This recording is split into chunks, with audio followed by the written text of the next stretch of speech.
Hi, everyone, and welcome to episode number 57 with Coach Ola. Today's guest is Fabio Comana, who is the Director of Continuing Education for NASM and a faculty member at San Diego State University and the University of California, San Diego. He was the original developer of ACE, Integrated Fitness Training IFT model, and led development on their personal trainer educational workshops. Fabio has a wealth of experience from workshops as a collegiate head coach, strength and conditioning coach, and club manager for Club 1. Certifications are ACE, ACSM, NASM, and an NSCA. I am an ACE certified personal trainer, and I've attended his workshop at IDEA Conference in Northern Virginia. So having him on for the second time is such a huge honor, and I'm super grateful for this opportunity. In today's episode, we dived into depth about the mechanics behind dry land training for swimmers. Specifically, we focus on lower body extremities, deadlift, and we also talked about the 3 pillars of training, myofascial tissue, and of course, so much more. So if you are a swimmer, if you are a strength and conditioning coach, or you simply love to hear the science behind training, this episode is for you. I also would love to invite you and your family to my virtual social media campaigns, Swim for Akhira, which will start with 6 webinars lined up starting from August 21st. The campaign is to bring further diversity into the swimming industry for Muslim women, and we will have the replays. So if you want to attend the real life webinars, real time, make sure that you visit the website linktree.com/bfitforakhira. Also, you can come to my social media handle at bfitforakhira where you can find the details. I cannot wait to have you on, to come, to join the conversation. Without further ado, let's welcome our guest for today, Fabio. Hi, Fabio. Welcome to the show. How are you today? Well, thank you for inviting me back. Yeah, you're welcome. Everyone who's watching and listening to this is like our second chance, and I'm so grateful to have him on. So thank you very much. If you don't mind telling us, what are your current projects or updates since anything is new? Well, given the situation we're in, obviously I teach at the university, so my biggest challenge has been, migrating all my coursework online. And lectures is not very challenging because we have a lot of resources available for us, but it's all my practical stuff. So I have to go into, we have a small gym that we use for educational purposes. The only one there, I go by myself, and I basically set up my camera and everything, and I film. And then I'm editing all my video. So we're doing corrective exercise all the way through Olympic lifting, because I teach a course in those areas, and there's a theory portion to it, but we also have a practical portion. And it's pretty challenging to do that without people actually having, people to practice, without actually having tools to practice on.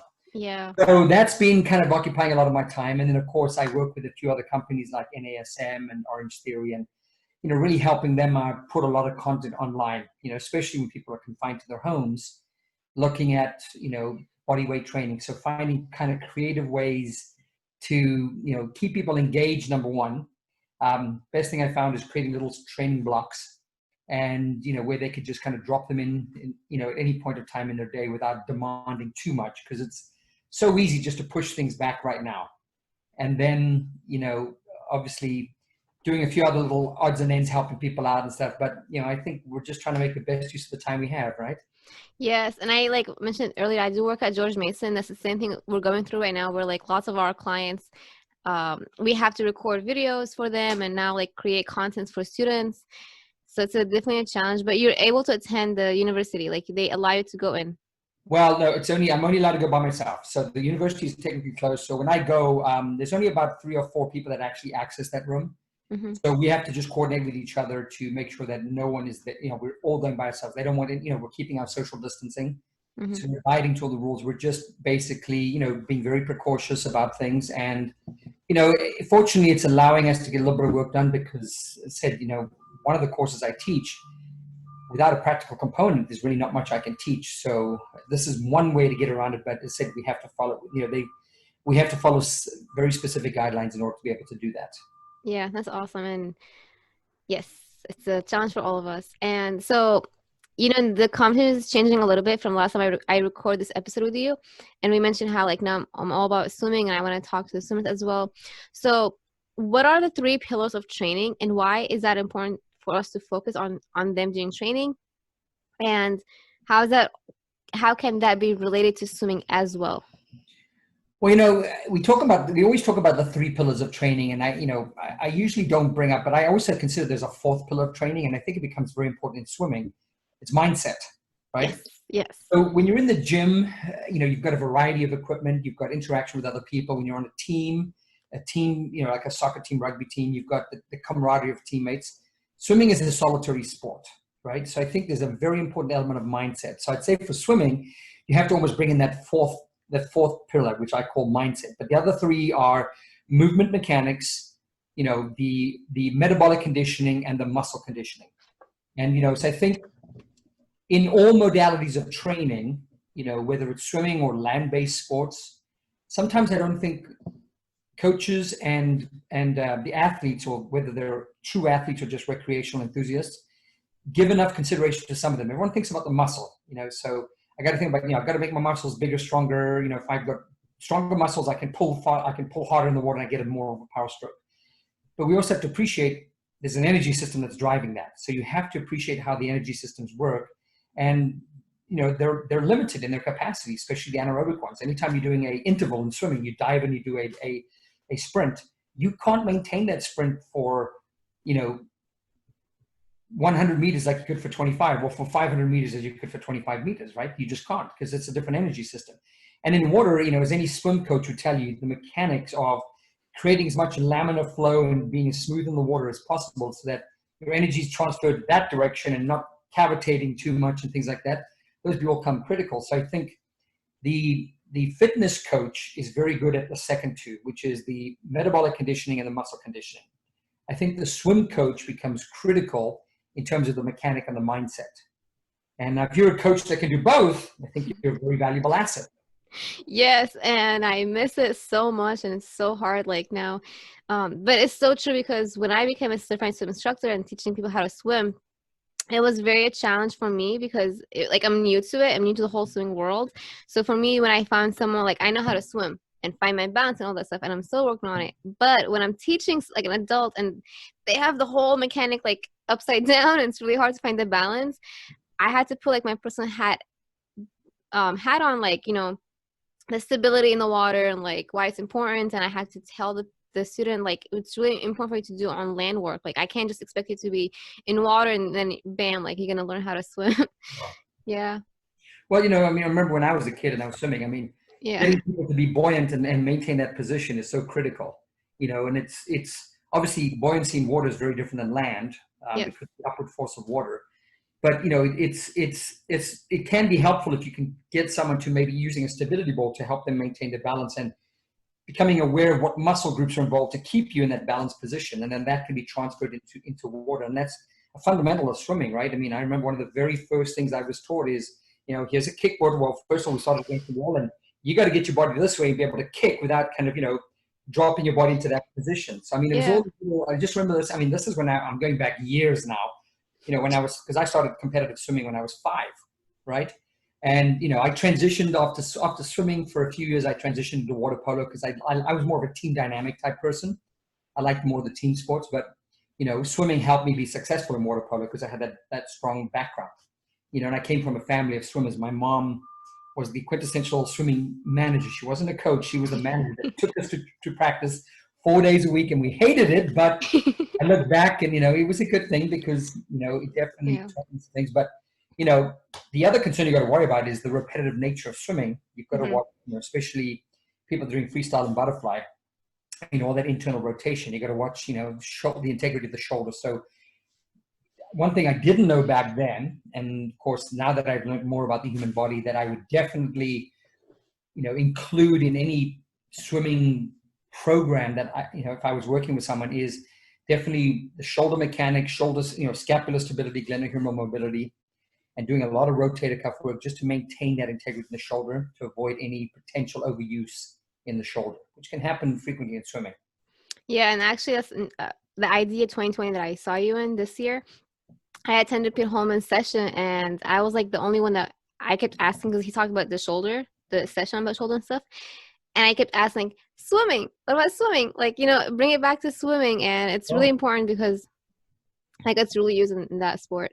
So absolutely. yeah, and so like actually it's a very good segue to the myofascial tissue because over swimming or doing anything can tear and apart because I felt it in my own body when I swim too much.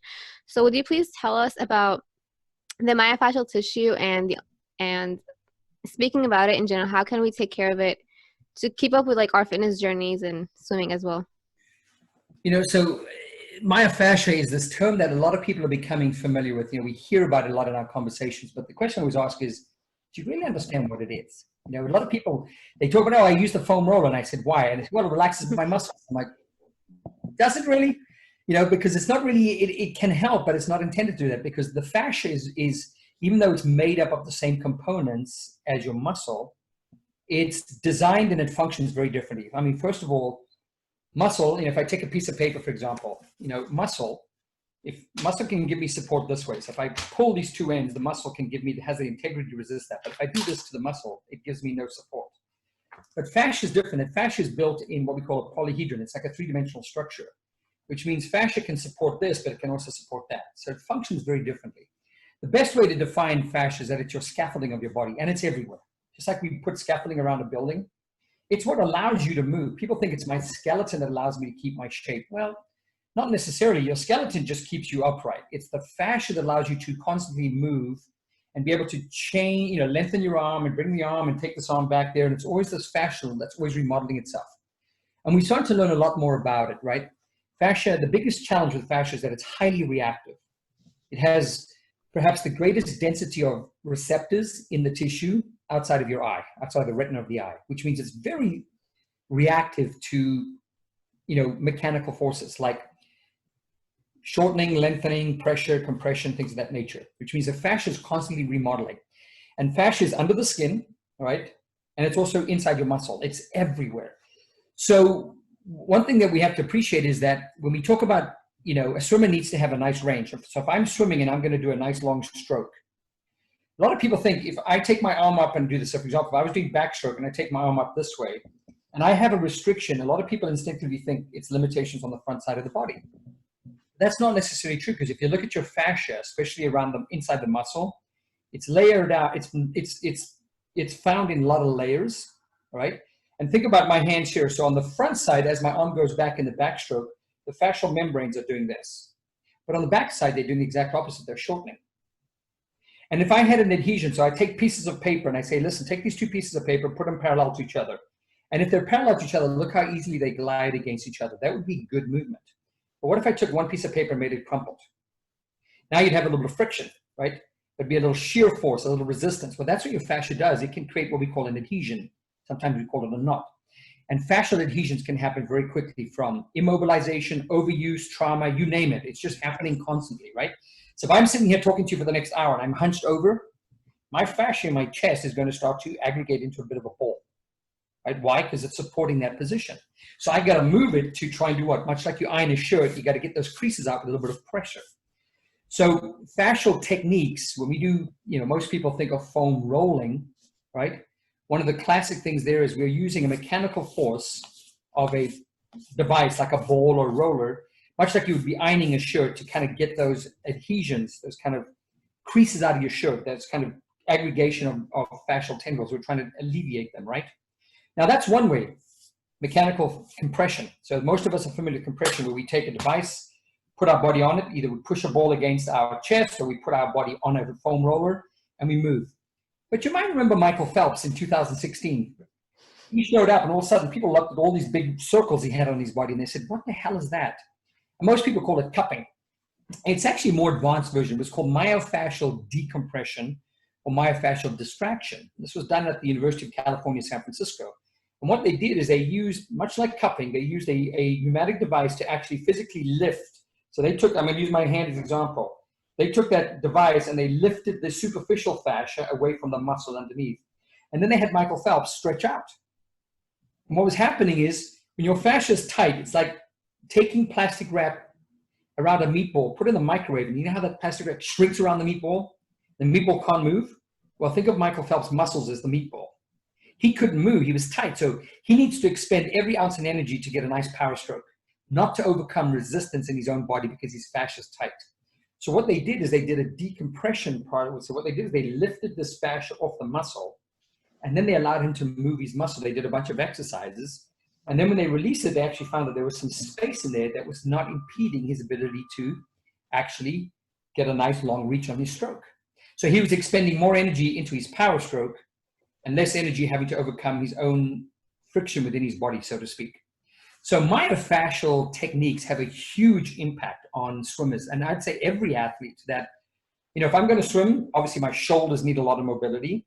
So I'd be working the front, the side, the underside, the back. I'd be working all that area because just like the meatball, when the plastic wrap is shrunk on the meatball, you don't just pull it in one direction.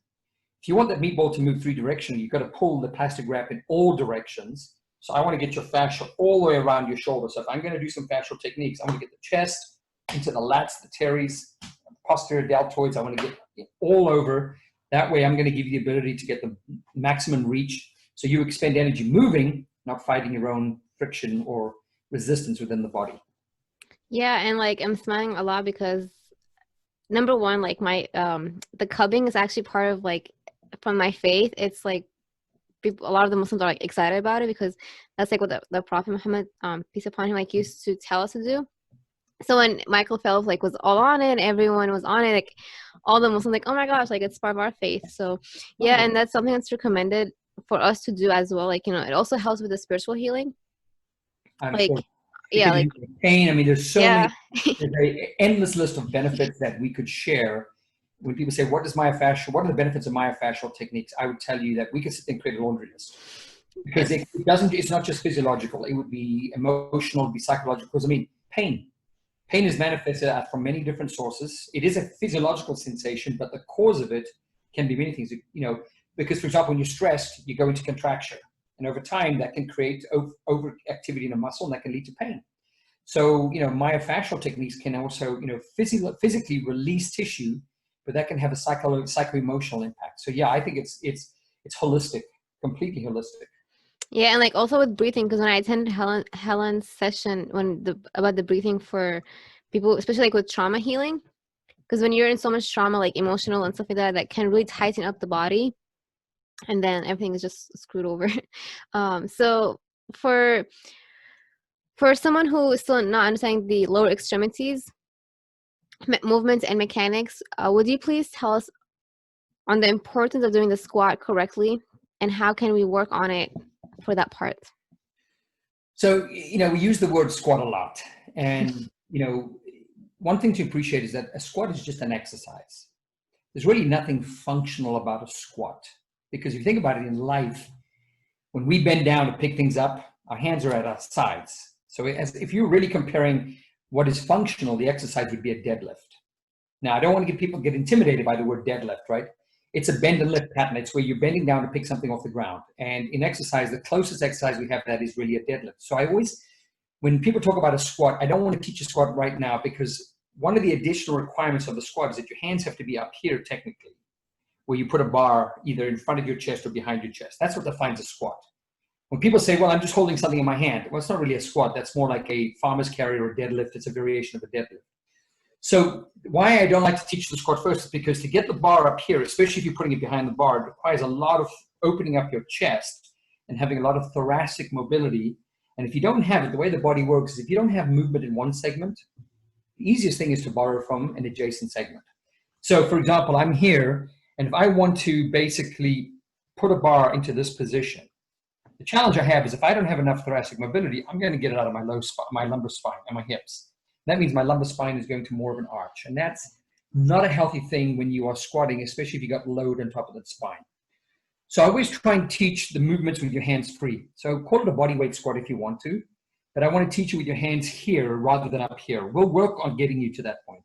My simple philosophy is you earn the right to progress. So I always teach the deadlift, and then I teach the front squat. And then when you can demonstrate that you can put your hands behind your head, like holding a bar, and you can do it without any compensation. In other words, you're not borrowing movement out of your low back. Then I'll teach you how to do an Olympic squat or a power squat, wherever you want to go to. But anyhow, getting to the mechanics. So understanding that the body always looks for ways to get things done. So we're victims of a lifestyle where we spend a lot of time sitting in chairs. And it's a simple thing. You use it or you lose it, right? We've heard that before. So one of the biggest problems that we have is that when you're going to do a bend and lift, and I'm just going to call it a squat just because bend and lift is such a tongue, it gets my tongue tied, right? So I'm just going to call the word squat just for the sake of our conversation. But Ola, here's one thing that I appreciate is if I'm going to teach this squat pattern or this bend and lift pattern, it requires a lot of mobility at the ankle and requires a lot of mobility at the hips, all right? Believe it or not, we used to hear people say, when you squat, you should never let your knees go forward. Now, that was an original research study done in 1978. And it has since been disproved that your knees are supposed to go forward. It's just a matter of when and how they go forward, right? So if you're starting to squat, you should never start by just simply dropping your hips because that'll just drive your knee forward immediately. What you should be doing is hinging your hips and letting your hips fall backwards. Then you drive the shin bone forward. And yes, the shin bone may go forward and it might be sitting over the front of your toes. It really depends on how long your limbs are and how small your feet are. Someone who's got really long legs and short feet, they might have their knee way over their toe. And I just tell people, go look at the best lifters in the world. Go look at the Olympic lifters. When they're in the bottom portion of their snatches or their clean and jerks, if you look at them, you'll see their knees are way past their toes. And they're doing extremely heavy weights, right? So we've got to dispel that first notion that, you know, your knees should never go forward. Because here's the problem. If you try and keep your knees back, that means you're going to squat like this, which means you're going to drop your thighs backwards. But if I tell you to get down lower, now you have to bring your chest towards the floor. And we call that the T position. That means your shin bone looks like that, and your trunk looks like that. It resembles the letter T, right? Now, if you come out of that squat, I want you to think about this. If I'm coming out of the squat, my hips are going to be going that way, but my spine is going that way. Your spine and hips are going in opposite directions.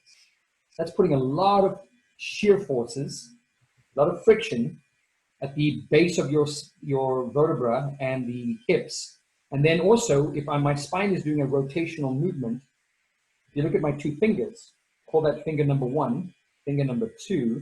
Finger number one is actually moving faster than finger number two because it's covering more distance in the same amount of time.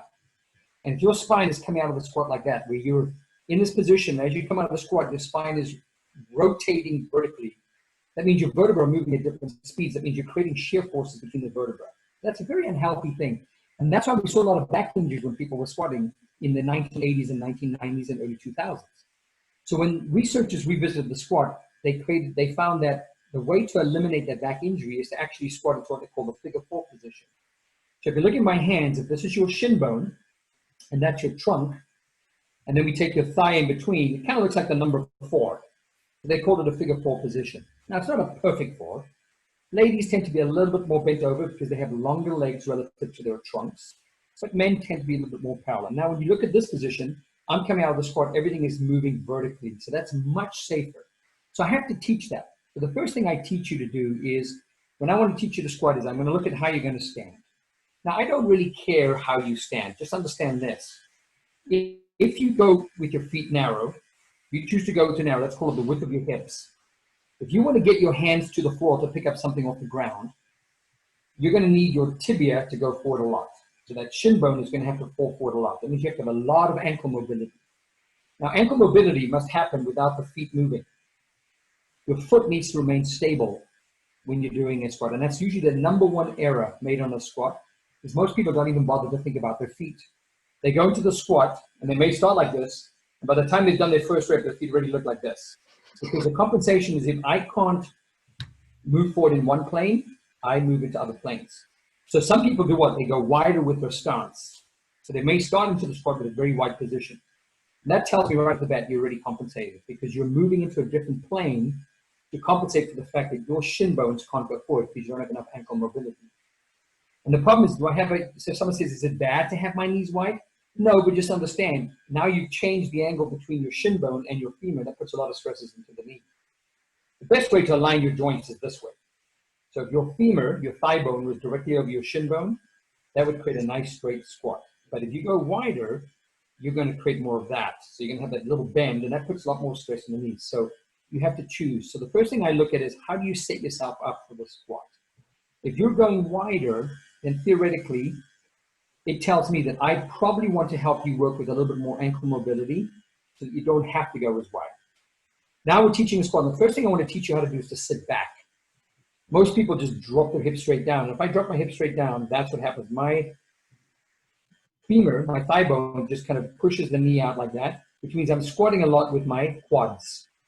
You want to use the big muscles on the back for two reasons. Number one, your glute is the strongest muscle. You use it. Number two is if you fall backwards, if you actually sit back into the squat, you actually put a load into your hamstrings, and that actually helps stabilize your knee. So I've got to teach you to sit back. But when you sit back, you can't just sit back like you're doing on a toilet, because when you and I sit in a chair or toilet, we sit back, but then our trunk folds over like that. We just lean forward. You're going to end up in that position. Now, if you're just getting out of a chair, that's not a bad position. But if I put 200 pounds on your shoulders right now, and your spine has to rotate like that to come out, that's a lot of forces. So I want to see more of this position rather than that position. So I have to teach you how to gradually lower, but making sure that you're keeping that position that's somewhat parallel. Pretty hard to do here. I mean, it would be so much easier if we were in a gym together and I could actually show you. But I'd say the easiest thing for your listeners to appreciate is, have them perform as a warm-up, what I call a bend and lift pattern. So what I generally use, I take 2 tennis balls, anything light. You can use 2 lacrosse balls, you can use 2 cones, you can use 2 pencils, whatever you have accessible. Put them on either side of your foot, and I'm going to say to you now, I want you to bend down, pick those up, but I want you to imagine they're really heavy. So we're going to see what kind of bend and lift pattern you do. Because that's my concern, is if you look good 3/4 of the way, but that last 25% is where you have to compromise and compensate, that's where you may get hurt. And so in real life, I would tell you, you probably want to avoid that movement. So how can we fix it? Well, it starts with the ankle. If I give you more ankle mobility, you can avoid this in the lowered position, because if I need to get your hands to the floor and this doesn't go forward, the only option is to bring that down. Now you're in that T position, which means when you come out of this, your spine is doing that. And that's going to be what causes the back injury, because not only are you bringing it up, a lot of people bring their chest up first and they really arch their backs. And that's not a very effective way to protect your spine. So I've got to teach you how to get in that position. So I just tell people, we've got to work on mobilizing the ankle. So I get a ball under their feet. I stretch their calf muscles. I get in the front of the shin. I work a lot of that lower limb to get more ankle mobility. A lot of people don't even think about it. If you were to ask your listeners, how many of you think about your ankle mobility in a squat? You'd probably find very few of them would say, oh yeah, I do. Most of them are thinking about their back and their hips and which muscles they're targeting. They're not thinking about the ankles. They're worried about their knees falling in. Remember, the knees fall in because a lot of times of what's happening at the ankles. If the ankles collapse inward, which is a compensation, because if I can't move in this direction, I move into other directions. That's the way the body finds movement. And if your ankles collapse, your knees are just going to follow. So we shouldn't be teaching you to say, keep your knees straight. That's the consequence. We should be addressing the cause. The cause is a lack of ankle mobility, or it's a lack of hip mobility. You got to work, you kind of figure those things out. That's why a trainer is a good person to work with, right? Because the trainer can help you identify these things and put you on a path of corrective exercise so that, number one, you'll squat more efficiently, which means you'll be stronger. But number two, you're also not going to get hurt, because one squat won't get you hurt. It's 10,000 squats done badly will probably create the injury. And that's why I think there's value in working with a strength coach or personal trainer, because he or she is going to recognize these shortcomings, these movement compensations, if you want to call them, and they're going to help you correct them. And so it starts with ankle mobility. Then I need to teach you how to sit back more to engage the posterior chain. But the most important thing is when you drop into that squat position, I just tell people, take a look. If you've got a mirror, look sideways into the mirror and look at the orientation. Imagine me holding a stick along the length of your shin bone and the length of your trunk. And if you're seeing more of this, which is very common in the gym, you are an injury waiting to happen. So I need to break you out of this and get you more towards that, where your shin bone does go forward because the ankle permits it, and that way you don't have to drop your chest as much. You can kind of stay in that position. But there's also one last thing. Imagine I have a stick as you drop into the squat placed along your spine. What I want to see is it making 3 points of contact. It should be touching between your butt cheeks, your sacrum, touching between your shoulder blades on your thoracic spine, and touching the back of your head. And that natural curve in your low back should be there, or it should be almost disappearing. The two things you don't want to see is a rounding of your low back. So we call it the butt wink. When people drop into a deep squat and they tuck their butt underneath, that creates a lot of rounding. The spine flexion is very weak. Number two, we also don't want to see an increased arch. So your spine, from when you're standing into that position, the 3 points of contact, the back of your head, between your shoulder blades and your tailbone, should ideally remain in a nice straight line. That's a nice strong spine. And that's the way to avoid a back injury in a squat. Sorry, I've gone a little longer, sorry. Oh, no. It's actually very interesting because as soon as I entered the swimming world and like becoming better at it, when I actually had to work my breaststroke technique because it was completely wrong, I had to work on the land, walk like a duck kind of thing, the feet here. That was like on ankle I had to focus on. And then number two, my the aquatic director at Mason said that's why a lot of people who do the breaststroke tend to have knee pain in the long run. And you're right, because like the upper body, the shoulders, I noticed a lot of swimmers also like rounded forward like Yeah. lifeguards and swimmers, and I'm like, why? Well, So but that's an important point. I think you make an important point. So yeah. breaststroke requires a lot of external rotation Mm-hmm. in the lower extremity. So as you're going to do the frog kick, Yep. a lot of external rotation. And if that's all you do, all right, you become very tight on the what we call the lateral rotators. So now you go stand up and you're standing outside of the pool and you naturally see a little bit of that external rotation. So swimmers have to balance that. Unfortunately, it's not just swimming. Every sport, I would say, I don't think there's a perfect sport that will create perfect balance in your body. Every sport demands certain movements that can sometimes create imbalance in the body. And I think you just address them, you hit the nail on the head in breaststroke, that excessive amount of, because as you're coming into the frog kick, you're doing a lot of external rotation. And that creates what? A lot of mobility on the inside of your thighs, but a lot of tightness on the outside of your thighs. And if a swimmer doesn't work to maintain balance, that could become a problem. Same thing. You do see a lot of that rounding shoulders, like a lot of female swimmers have those rounded forward shoulders because everything is a power stroke with internal rotation, right? The backstroke is about the only one who does external rotator, but the butterflyer, Yep. the freestyler, and the breaststroker are all doing internal rotation, and that creates a lot of overactivity on the front side, and that's why you see a lot of that rounded shoulders. So it would be good for those swimmers to do a lot of backstroke, as a part of their, as part of their kind of their offload training to do what find balance. But yeah, you're absolutely right. Swimming, just like every other sport, creates some imbalances. And I think a good swimmer or a good coach recognizes that and spends time maybe in the water or land trying to offset those tendencies because you're doing countless hours in those positions. And it is a use it or lose it, right? If I keep doing movements with my arms in, and think about it, our entire life is also like this, right? We type on our keyboards, we on our phones, so we spend a lot of time internally rotated. I'd love to get you into a little bit of external rotation. So that would be a good thing to recognize. So I think you hit the nail on the head that swimming can create some partial, distortions, but it's not just swimming. Every sport can do that. And it's a good coach that recognizes that and creates part of their programming as a way to ensure that they're maintaining balance on either side of the joint. Yes, and I lost my thoughts, but also with like the flutter kicks, like when it comes to the freestyle, right? In the backstroke, the same thing with the legs. It's very like, because with my students, a lot of them don't know how to like kick it right, and that does impact the imbalance. So the last few questions: what is the difference between a lumbar spine extension and a torso hinge, and how is that important for the deadlift as well?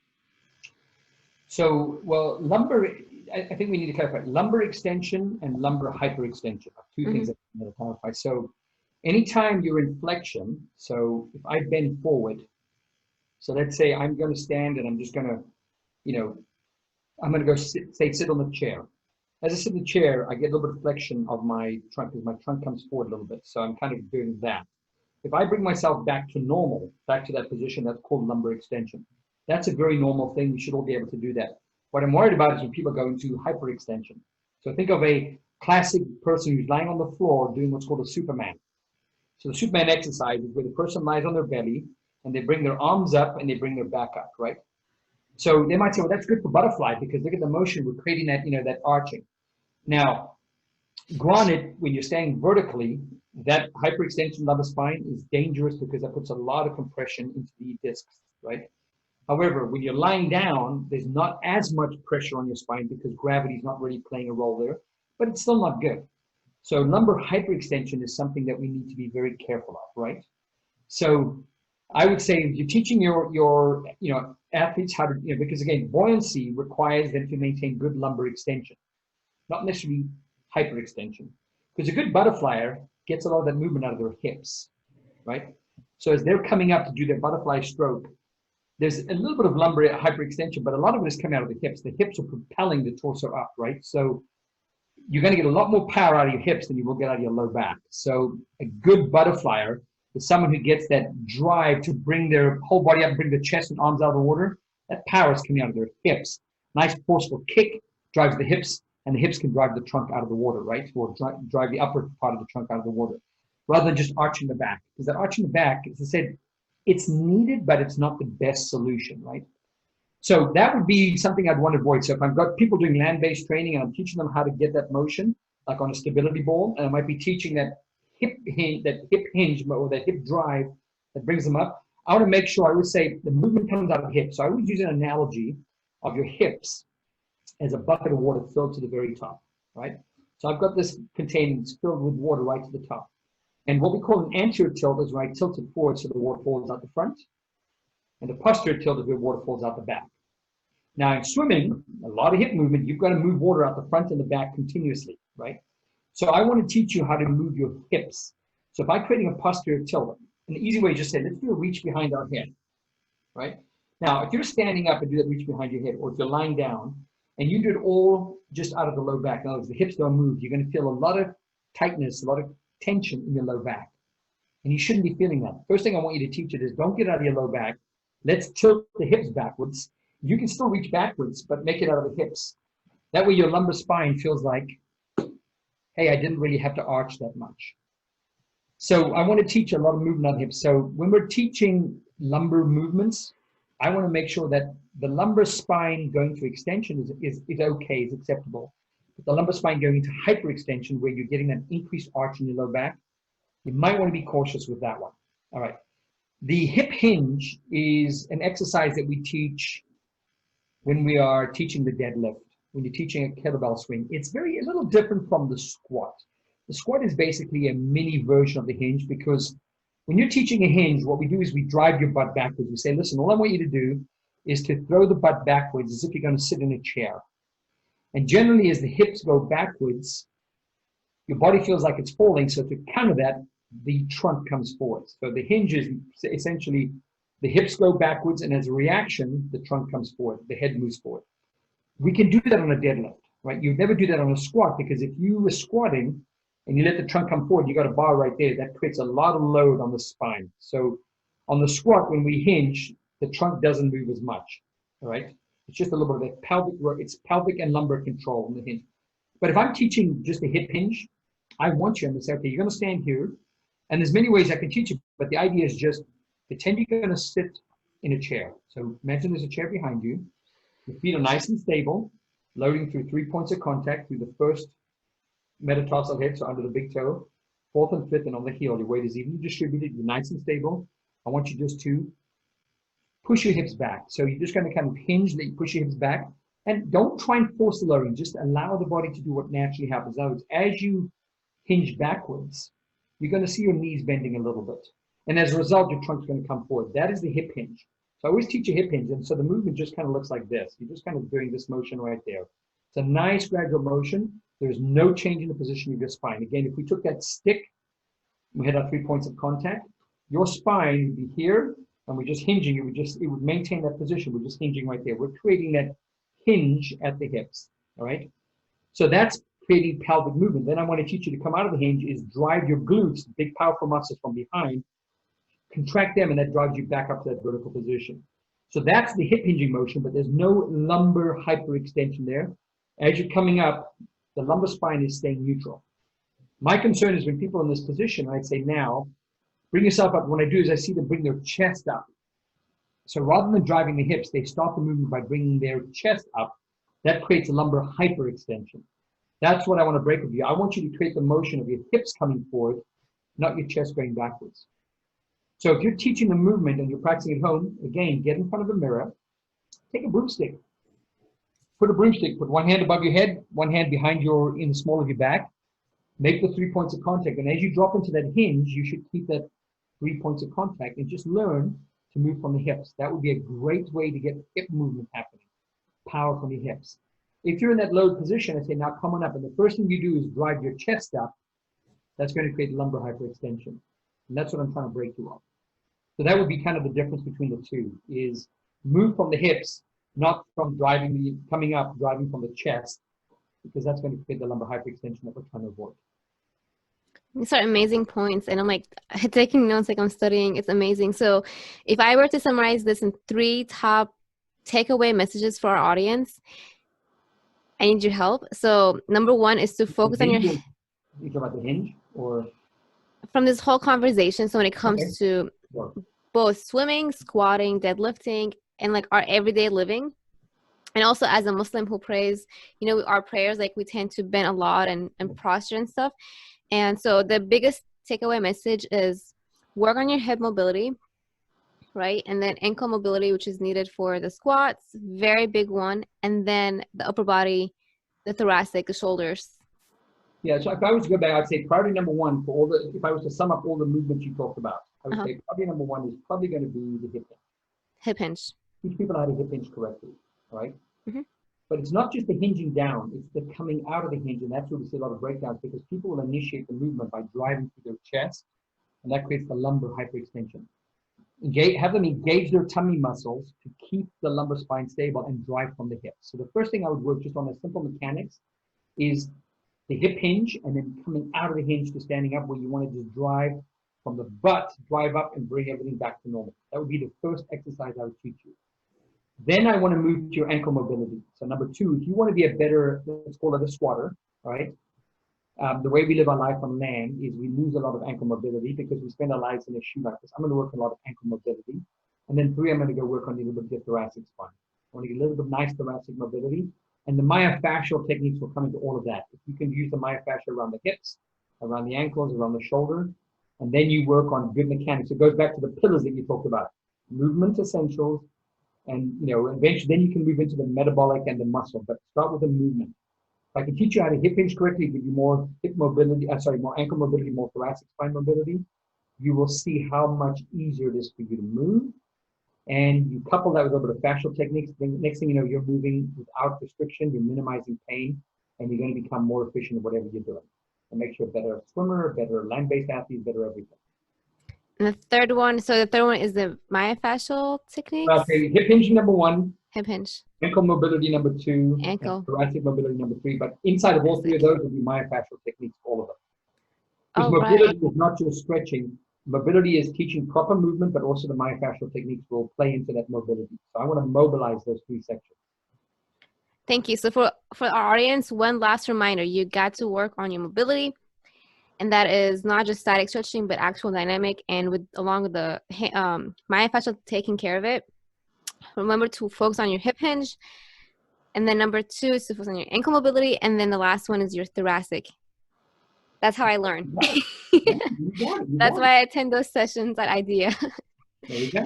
Yes. Well, thank you so much for your time. Where can we, if we want to stay in touch with you, what's the best place? Kind of, I get so saturated. I'm still on Facebook. I don't post as much anymore just because I'm so inundated with work. Yes. That I don't have time to maintain. But that's probably the easiest way to find me, just under my name on Facebook. Obviously, some people find me through the university, San Diego State University, but or NASM, but I'd say the easiest thing is just directly to Facebook. Be patient with me. I don't check my instant messenger or my Facebook that often. It's just I've become so overwhelmed with work that my social presence is something that's taken a bit of a back seat. I know how important it is. It's just a matter of delegating or managing my responsibilities, but that's probably the best place I can find it. Yes, and I understand how that feels. Like that's just also my life now. So, well, with the coronavirus epidemic, guys, if you're a swimmer and if you're not, this is the best time to work on your mobility. Thank you so much for your time. You're welcome, Ola. Take care. You too.